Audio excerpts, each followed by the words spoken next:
एक घने जंगल के बीचों बीच कंचन पर्वत था, जहां सदियों से इच्छाधारी नागों का वास था। कहा जाता था कि यहाँ रहने वाले हर नाग नागिन के पास एक मणि होती है, जिसमें अपार शक्ति छुपी रहती है। उसी पर्वत की गुफा में रहते थे नाग अर्जुन और नागिन रूपल। दोनों अपने कुल के सबसे शक्तिशाली और सबसे दयालु नाग थे। उनका काम था जंगल की रक्षा करना और मणि की शक्ति को गलत हाथों में जाने से रोकना।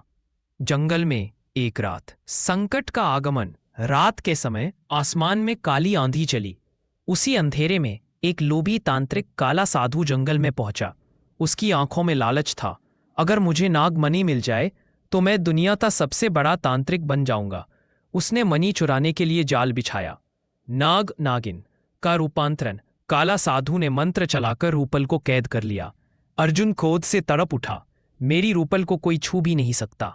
उसने मानव रूप धारण किया और गांव की ओर निकल पड़ा। पहली बार किसी इंसान ने इच्छाधारी नाग को मानव रूप में देखा। एक इंसान लड़की की एंट्री। कौशल्या गांव में रहने वाली कौशल्या एक भोली पर बहादुर लड़की थी। उसने अर्जुन को घायल हालत में पाया और उसकी मदद की। अर्जुन ने सच्चाई बताई कि रूपल कैद हो चुकी है और अगर उसे जल्द न बचाया गया तो उसकी शक्तियां खत्म हो जाएंगी। कौशल्या बोली, अगर तुम अपनी प्यार के लिए लड़ रहे हो तो मैं भी तुम्हारा साथ दूंगी। काला साधु का किला। अंतिम युद्ध। अर्जुन रूपल को मुक्त कराने के लिए साधु के काले किले पहुंचा। साधु हंसकर बोला, तुम दोनों मिलकर भी मणि नहीं बचा पाओगे। युद्ध शुरू हुआ। बिजली कड़कने लगी, धरती कांपने लगी। अर्जुन ने अपना विशाल नाग रूप लिया।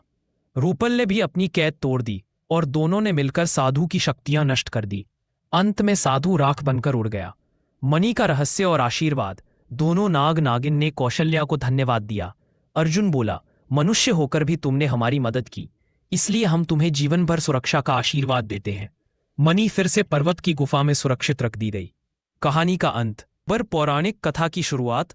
अर्जुन और रूपल फिर से कंचन पर्वत पर रहने लगे।